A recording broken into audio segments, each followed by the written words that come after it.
I don't have much on Houston here. I had Clemson in my Final Four, so let you know how much I know. I thought this Clemson team had some hot stuff coming in. Houston just feels like they've kind of always carried that track record of they'll get a 1 seed, kind of scoop by in the Big 12, and then kind of fall flat somewhere, whether it's in the Sweet 16 or the Elite Eight. And sometimes they've made it to the Final Four, I think, once in the last 4 years, and I think even went to a championship. May have won. They won one. Well, I mean, it is pretty impressive what Kelvin Sampson has done at Houston, and when he Yeah. took over, I mean, they're in the American, a league that was well, it's currently in a lot of trouble basketball wise. No one cares about basketball in the American. It's a bad basketball conference. They only went to the Big 12 2 years ago, and Yeah. right away they went to a Sweet 16 and did really well. So they haven't made a final, or they made a Final Four in 2021, Okay. kind of again, which feels like a different time ago. But I mean, it's crazy.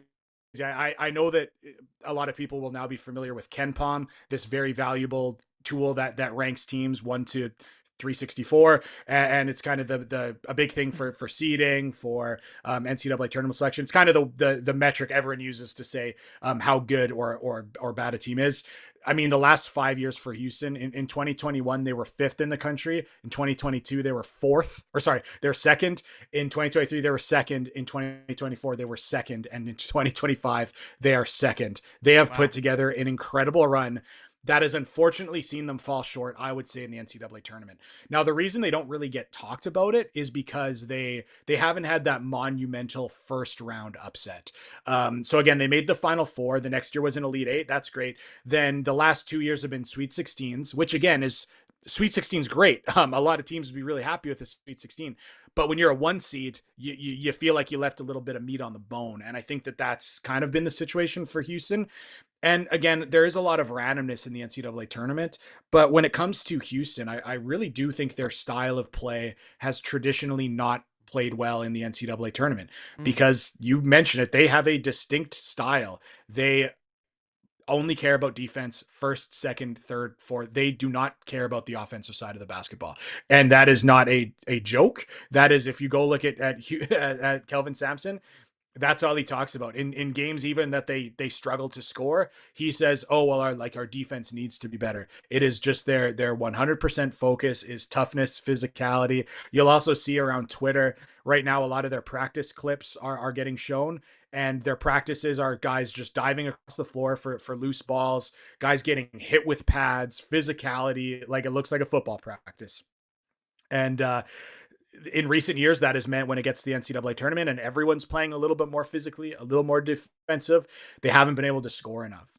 And that's still been a little bit of the issue for them. And I use the term issue loosely because, again, let's remember that Houston has only lost one time in regulation since November 9th. Their three losses this season, other than losing to Auburn in the second season, were all in overtime, which, speaks to how good they have been. So but some games will be close for them because they struggle to score. And again, they are a team that is they're the exact opposite of the Gators. The Gators are all analytics, all Wow. trying to put up threes and shooting at the rim. And Houston takes the least shots at the rim in the country. They don't take a lot of threes, and they take more mid-range jump shots than anyone in the country. So this could not be a more distinct stylistic change between one team that is all about analytics, taking great shots with Florida, and then a Houston team that does not care about shot quality whatsoever. There was actually a hilarious, well, in my opinion, hilarious quote from Kelvin Sampson today. There's, of course, a bunch of media today between the Final Four and national championship game tomorrow. He said something, I'm paraphrasing, but he said something along the lines of like, I'd much rather have a guy miss a shot and us get the offensive rebound and score than have a perfectly executed offensive play. And if that doesn't tell you everything about Houston, like they want to play ugly. They want the They grind. literally and they want to grind. They literally, their best offense is a missed shot. They're an incredible offensive rebounding team. They're not a very good first shot team. I mean, I know it comes across like a joke, but that is true. Their best offense is when they chip the ball off the glass, get an offensive rebound, and put back.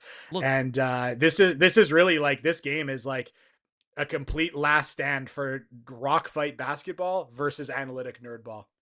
this that though is just tormenting to an opposing team. I mean, that will just ruin your mind if you're like, this team looks like straight ass. And you're like, they're missing everything, but they're still tied. What is happening? And I could see where that could wear and tear on you. Look, as you were talking, Yeah, I'm thinking, okay, Duke is still thinking about that at this moment. little, and so I said before the show, we talked about it last night. My buddy Cody was like, "Look, this Florida team is battle tested. Duke is not, because everyone thought Duke was going to be there." And I go, "Look, battle tested only comes into play if you're in battle. Duke has just been, sailing through and just playing their game and hasn't been tested. Which there's a pro to that. I said there's the ignorance is bliss. You don't know what you don't know. So if you haven't lost or felt that moment, you just think you're going to scoot through. Now, if a team can crack through and make you feel a little wobbly, and then you're not battle tested, that's when it plays a factor, and that happened last night with Houston. So as you were saying that, I'm thinking, okay, well, how does this match up with this Florida team? Well, we're sloppy with the ball. We turn it over way too dang much. That's a problem. That leads me to believe that Houston will really capitalize on those turnovers. But number two, we play on conscience. They missed 4 in a row, and it's like you think they made 5 in a row. The mood does not change. I will say that to all the guys. Like, they don't seem flustered. They are battle tested. So it sounds like it's kind of peaking to be a really fun, interesting matchup. And I also think this Florida team has played some really good defensive teams. It feels like we have, anyways.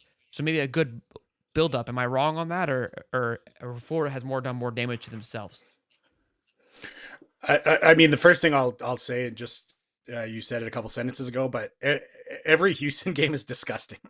Like, I'm just gonna be honest with you. When they win, it is because they have offensive rebounded and ground the game into a powder, and it's just a matter of like I honestly think the least enjoyable game that I have watched in the last Ugh. 3 weeks was when they beat Tennessee, who's also a rock fight team. And I mean, that's also a perfect example. Like, I've been on some shows saying that I thought that Houston was going to kill Tennessee because they play a similar style, but Houston's just way better at it. And we saw that, but it was just, both teams just absolutely struggling to do anything and make anything happen. So that's just kind of the nature of the way that Houston plays. And it's just one of those situations that if Florida, like, I kind of see a situation where Florida's either going to win this game by 12 or Houston's going to win it by 1.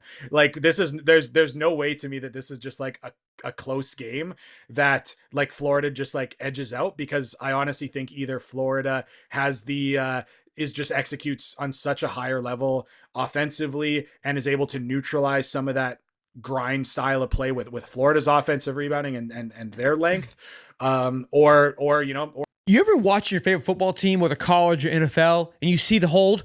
Where's the flag, ref? Where is it? You're calling, you're whistling, or sometimes it's the other way around. They call the hold, and you're like, open your eyes, ref. Well, now you get your chance to have your voice heard. With Penalty Verdict, you get to do all of that. With Penalty Verdict, you get to vote on penalties called in real time on both NFL and college football games. Engage with a community of football fans who desire fair play and accountability. Unlock the next dimension of sports by engaging with real-time polling of referees, players, and teams. View data-driven insights to help inform discussions about the game. Penalty Verdict is the development phase, and we would love to hear back from you. What features do you want to see in the app for next football season? Check out penaltyverdict.com/Hightop Sports to get in on the action. Now, listen, boys, you and I both know we have had our moments of hooting and hollering. Now's your time to speak up. We're giving you the platform. Take advantage of it. or Florida or Houston turns over Walter Clayton too many times and is the first team to be able to slow him down. And just because Houston doesn't blow teams out, it becomes a close game, even though Houston, plays better. But I've just said it all year long. Like, Florida has really handled these kind of rock fighty teams. And when everyone was really scared of St. John's and Florida's quadrants of the bracket, I was like, I think Florida kills them. I mean, St. John's the 2 seed in Florida's bracket, lost really early, so they didn't have to deal with that. But it's just it's a genre of team that Florida has just handled quite well, particularly with Tennessee, who, of course, Tennessee also caught the Gators once, one of their few losses. But you look at Texas A&M, a team that plays that style, not as good as Houston. Florida had no issues with them. You do see some of that in the SEC for sure. So Florida's played this style. And I'll also say I've been a Houston detractor all season long. I don't think that I don't love that style of play.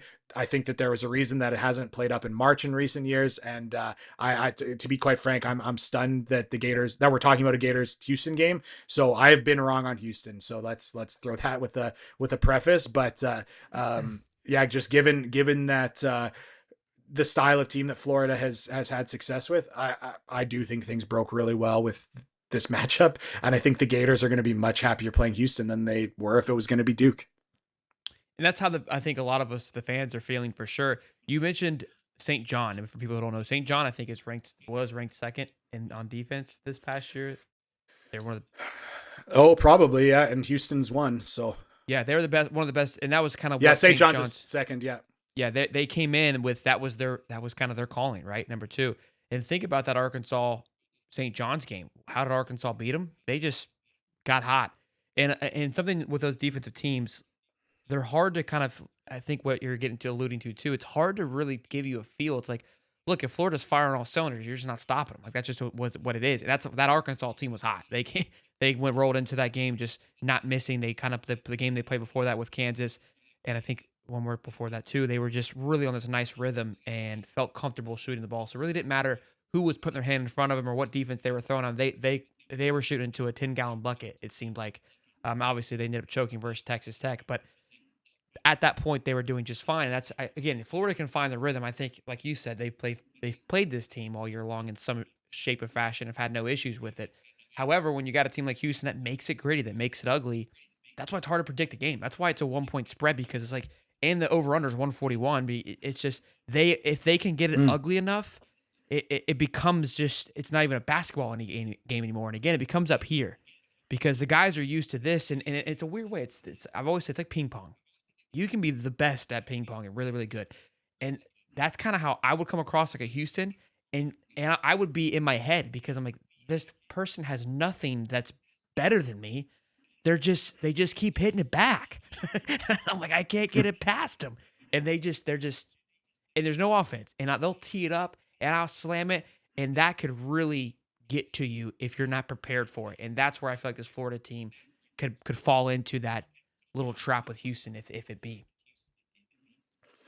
Yeah, and as much as I have talked not with the highest level of respect of their offense, I mean, yeah, their defense is really good, and I can only imagine for Florida, as we speak, probably at this moment, Florida's still probably watching film. Florida staff about what they want to do against this defense, and but at the same time, it's almost funny to talk about like Houston's really known for this really aggressive pick and roll coverage where they just absolutely trap everyone, force the ball into the hands of the point guard, and just make you scramble.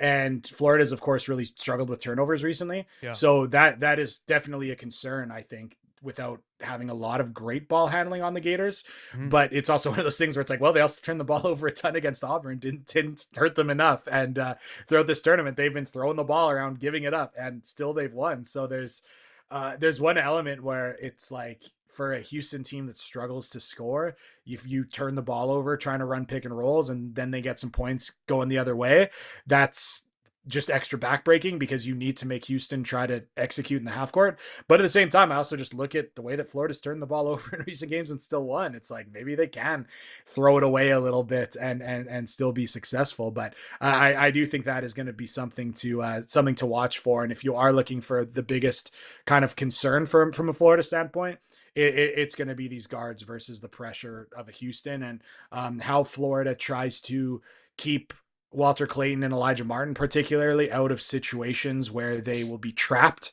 and be put in some tough spots. I think that's going to be the biggest concern for the Gators and kind of their biggest area of focus going into it. Harrison says, what do you think the UF offense plan to combat Houston's defensive style? Well, that's a great question. I guess I kind of just answered there, but I think Florida needs to stay out of middle pick and roll plays. Okay. Those are just the ones that Houston are absolutely at their best, taking away and being disruptive. So I think that the idea of Walter Clayton dribbling the ball in one spot while Alex Condon sprints up to set a screen, that's just where Houston is so good. I think that to get Walter Clayton going in ways that he can't get trapped, using some of those dribble handoff plays, we saw them a bunch at the end of the UConn game in the clutch, and a little bit against Texas Tech, where Walter Clayton will almost stand underneath the rim Alex Condon will be at the point type position or the high post with the ball in his hands, and then from the middle of the floor, Walter Clayton sprints up to get a handoff. Those are much more difficult plays to trap, and I think that Florida needs to do a little bit more of that as opposed to ball screens. I mean, I've also mentioned as well that I think that Elijah Martin is someone I don't want to see in ball handling situations, particularly. I think you've got to, when you're playing against a defense this good, you've got to win or lose in the hands of your best players. We can't be here in a situation where we're looking back at the game, win or lose, and well, I guess if we win, whatever happens, it's all good. You don't want to see Elijah Martin and Will Richard, respectfully to those guys who are great players. We don't want to look back and see that one of them had 4 turnovers and the other had 3. If Walter Clayton has 7, I think you can deal with that. Living and dying with the ball in the hands of your best player. Florida just can't be putting those other guys in situations where they need to be doing more than they're capable of, and being distributors, ball handlers, all that. Houston is just too good. So find, yeah, again, that would be kind of the key to me and what Florida needs to do. Find some of these dribble handoff plays that are going to be for Walter Clayton that are going to be tough to trap. I compared Walter to last night's like a KDR, like kill death ratio for the COD boys out there. His turnovers is just part of the game. He's fast flying, right? He's Mm-hmm. gonna get you 27, 30 points, but he's gonna get you 7 turnovers, right? It's a great KDR. He's not gonna camp. He's not a sniper. He's not going 5-0. Okay, he's gonna get some deaths. He's gonna get some turnovers. So it's part of the game at this point. I quit bitching about it because that free flowing play is what allows him to put up 34 and just be unconscious when you need him most. So there's gonna be turnovers tomorrow, boys. I've kind of learned to come to that. What I would love to see is Condon. He can't, I think, gain 20 pounds overnight, but just drive the basket. I don't. What's with that? You know what I'm talking about? Like he's there. It's like you're underneath the hoop, but just you're sick. You're 7'4". Just go up.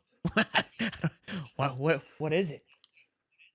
I think it's got to be the injury. I mean, even Okay. had a couple plays where he had some pretty rough turnovers as well, Yeah. against Auburn, and I mean, one of them he went to pivot and he just winced and then threw the ball out of bounds, and I just honestly I feel like watching him play and the hesitancy around the rim, I just don't feel like he's right, and I think He's not that ready to come is fall down on it. um Makes sense. no, I don't think so, and I think that's got to be the one concern Florida has from a roster standpoint. I mean, in the scheme of things, Florida has been fairly healthy.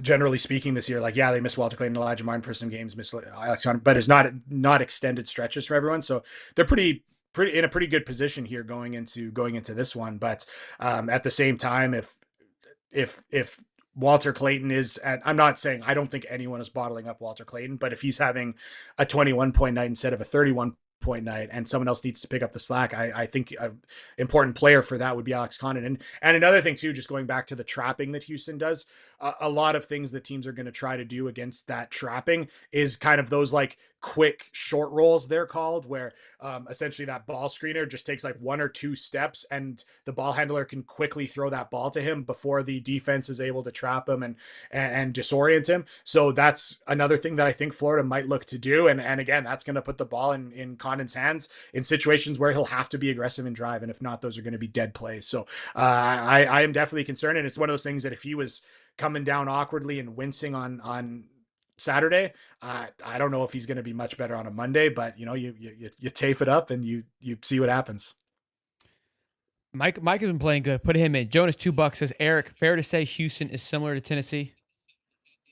I think it's a great comparison, and that's why I thought Tennessee just got rolled by Houston. I think they play the exact same style, and Houston's just better at it. And that's why when you've got 2 teams that play the same way, it's going to be the team that's better, that is dominant. So I think Tennessee's the only kind of difference I would say is that Tennessee has a little bit more speed on the perimeter with like a Zakai Ziegler, their like 5'9" point guard who pressures that way, where Houston is a bit more length and bulk. But in terms of style of being disruptive, of pressuring, passing lanes, and trying to deny ball reversal, and trapping, and again also offensively being pretty bad and just really banking on guys to shoot the ball. And again, that's something I do need to mention is Houston is number 1 in the country in 3-point percentage, which people keep using in a vacuum as a really impressive number, which it is, but they don't take many. So it's one of those things where I would rather be the 75th best team in college basketball in percentage, but really high in attempts.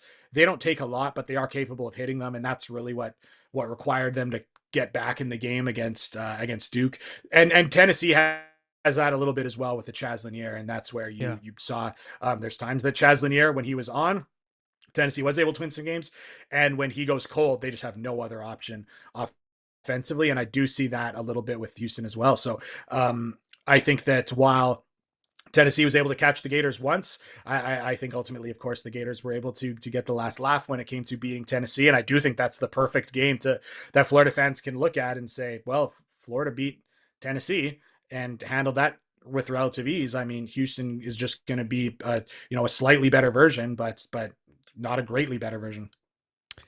Eric, I got to tell you, man, this has been two things. I want to say thanks, and then I want to ask you kind of your sign off question. But this has been awesome. Getting to meet you here in these circumstances have been great. That you've been willing to hop on and do these shows, and March it's madness, so it's quick. It's bang bang bang, and here we are. Mm. Getting to have these extra conversations have been a blast. This has been a treat for me, and I'm hoping for everyone else. I think they really appreciated your insights. That again, the hype and the appreciation for basketball has grown, and someone who's been following for 7 years, and it's fun when the work that you've been putting in is people are starting like, okay, Mm. we're listening now. We care. We want to hear it. So thank you, my man, for tuning in, and of course, tell them where they can find you when you answer this last question, and how they can keep up with you even after the season. So again, how's Todd gonna carry this over? But give me your score prediction for tomorrow night. How you feeling, and who's going to be the breakout guy? What's going to be the difference maker for the Gators? I've been a Houston detractor all season long. They have proven me wrong just to get to this game, but I am just gonna stick to what I've thought all season long, that this rock fight style of play has a ceiling, and I think that Florida wins 79-70.